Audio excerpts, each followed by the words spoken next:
Okay, she be going every single night.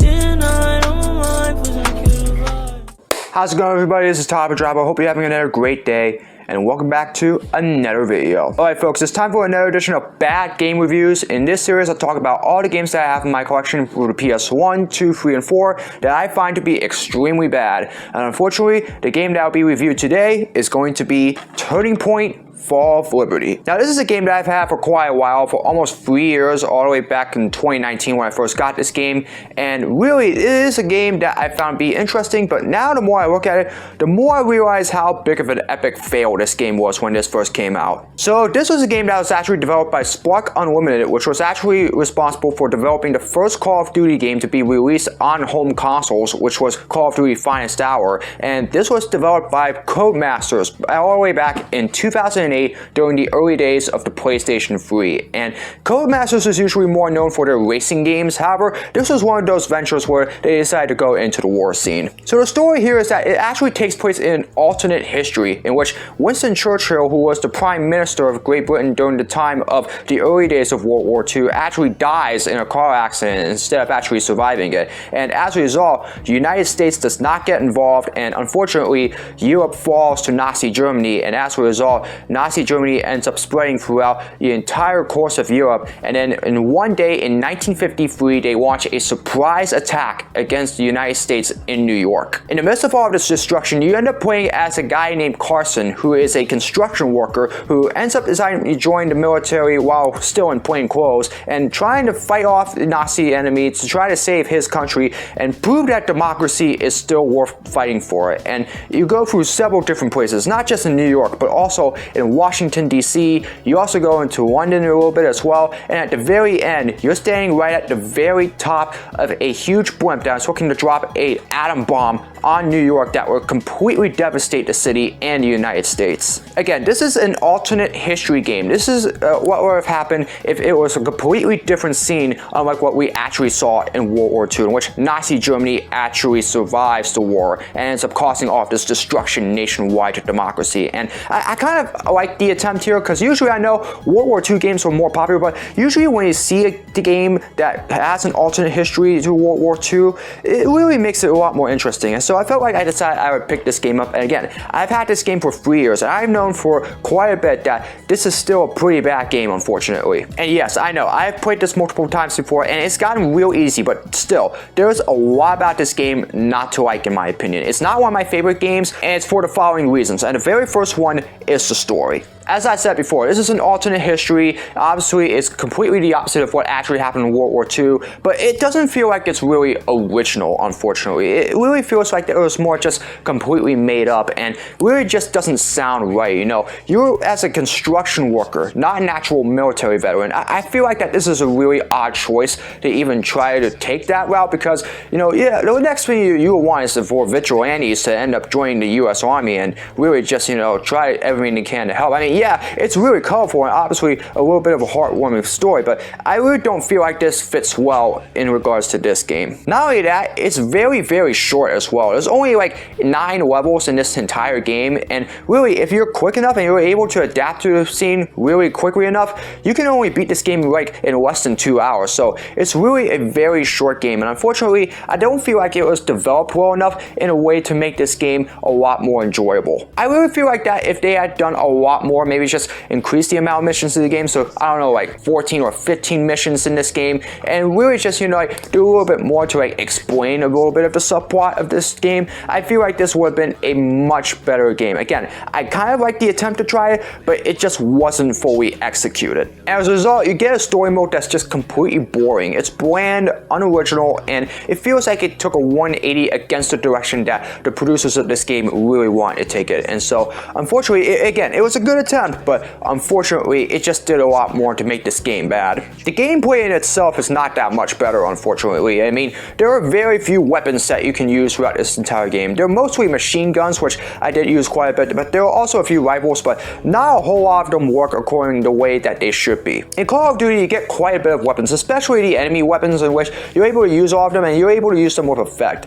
Here, it's very hard to be able to use them with effect. In fact, sometimes it takes you more bullets than it sure to be able to take down an enemy. And sometimes some of the weapons, they don't even work at all. And that's a shame, because when you're trying to play this game, you expect to have a good amount of difficulty with trying to be able to defeat an enemy. And one of the ways to be able to make sure that this game is good is to make sure that the weapons that you have along with the mechanics work the way that it should be. And unfortunately, it feels like it was a well messed up here in this game. And I feel like that the gameplay made it a whole lot harder as a result. And it's also a lot harder here to be able to kill the enemy in this game. I mean, sometimes you also have to resort to other methods, like, just choking them and even just knock them off buildings just to be able to beat them, because sometimes, like I said before, the weapons just don't work the way it used to be, and sometimes it's a lot more erratic as well. Like, whenever you are targeting an enemy, even if you directly have the target on them, your gun is just so erratic that it ends up going to like other places as well whenever you shoot bullets at them, unfortunately. And as a result, it makes it a lot harder to bring down a whole pack of enemies in one time. And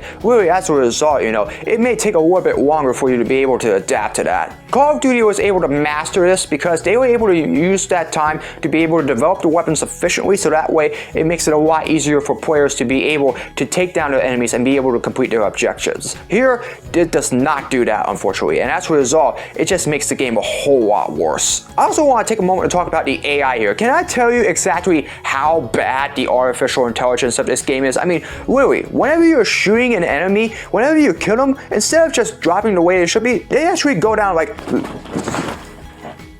I mean, literally, just look at a game, just play it and then kill an enemy, and you'll see exactly what I mean. It's just absolutely bizarre how these guys literally just flop whenever you actually kill them. It's like one of those flops that you see in the NBA where a guy like LeBron James literally fakes an injury and just flops after they get hit or something like that. I mean, it's just absolutely bizarre why that even happens. I don't understand why. I mean, it was literally just a lot of bugs and glitches in this game, and in my opinion, this was one of the worst. And not only that, whenever you do get killed, you end up actually flying in midair or something like that. I mean, I don't know why. The graphics end up just, going completely gray as a result, and not only that, it's almost like you're floating in midair almost after you get killed. I mean, you're supposed to drop to the ground, but you're flying after you get killed? I mean, really? Is this how you're going to be able to have the artificial intelligence in this game? But still, it is just absolutely crappy. This is probably one of the worst artificial intelligence that I've ever seen in a video game. I mean, literally, you do not expect to see a Nazi German flop the way it should whenever you kill somebody. I mean, literally,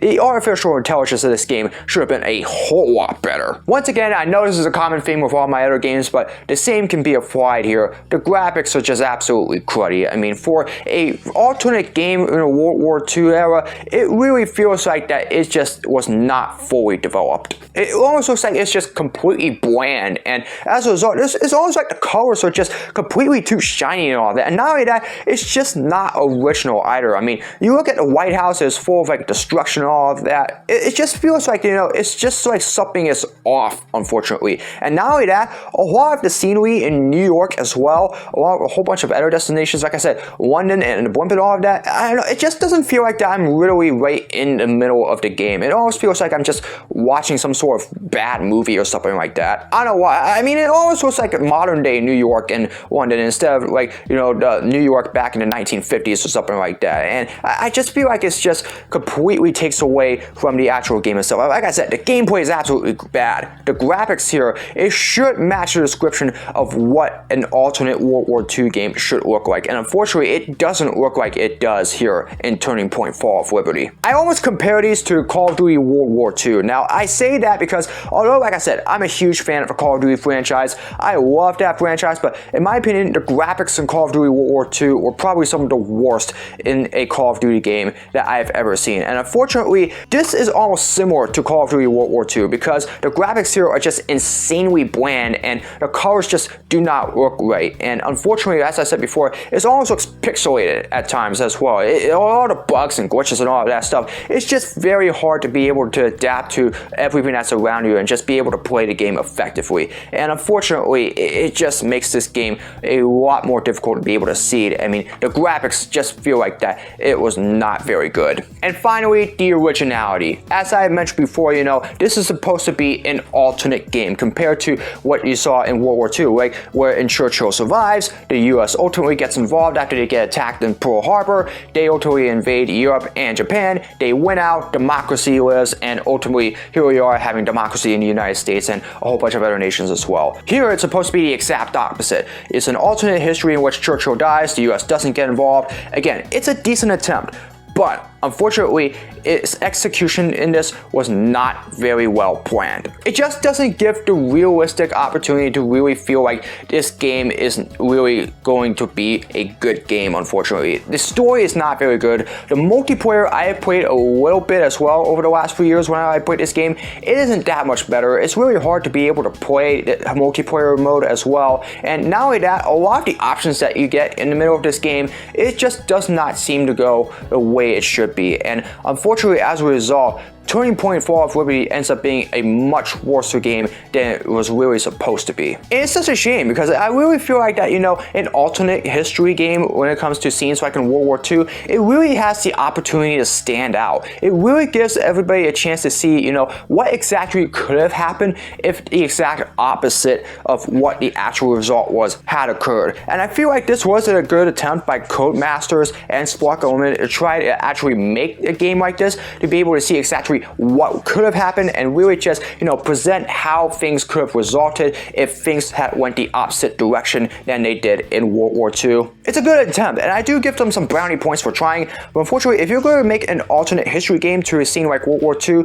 you need to be able to execute this, and unfortunately, there were way too many bugs and glitches in this game, and everything else that I had just explained earlier, it just makes this game just completely bad, and unfortunately, for an alternate history game, it just did not fit well whatsoever. World War II games were very popular during the early 2000s, around the time that, the PlayStation 2 and the Xbox 360s were around. Those were really the times where the series was at its boom point. There were a lot of games like Call of Duty, Medal of Honor, as well as the early Battlefield games and all that stuff. The World War II scene really took over, but by this time in the late 2000s, it was really starting to die off just a little bit. And so to see a company like Codemasters and Spark Unlimited to try to not only bring it back a little bit, but also to try to do it in a way in which, the exact opposite of what we see in those World War II games happens, to see an alternate history of it, I feel like that is really an understandable attempt to try to see what they can do with it. But unfortunately, the gameplay and the graphics were just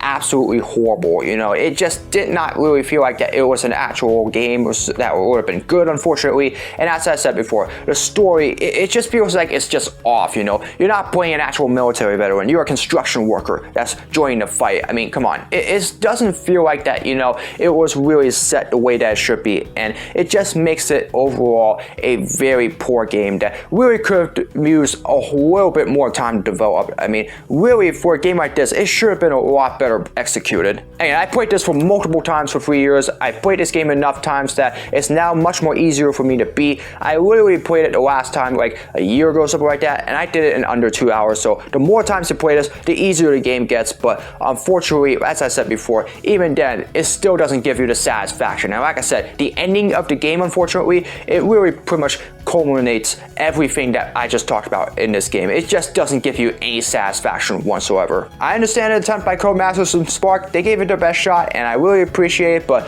unfortunately, it just did not go according to plan, and Turning Point Fall of Liberty will end up being just yet another bad game in my video game collection. Alright, that's gonna do it for this review. Now, as I said before, I got a whole bunch of other games that I have in my collection for the PS1, 2, 3, and 4, so I'd like to ask you, what other games would you like for me to review? Bad or good? Feel free to let me know down in the comments. I'll take a look at them, and I'll do a review on them at some point in the future. Anyways, that's gonna do it for another video. I hope you all enjoyed it. As always, if you'd like to see more of my content, be sure to subscribe, hit the notification bell so you know when my latest video is released. Comment below for future suggestions for all my videos, whether it's vlogs, projects, or challenges, you name it. Leave it in the comments below and I'll do my best to make them. As always, follow me on my social media. All the links are in the description below. That's gonna do it for another video. Hope you're having another great day. And as always, I hope to see all of you again in another video very soon.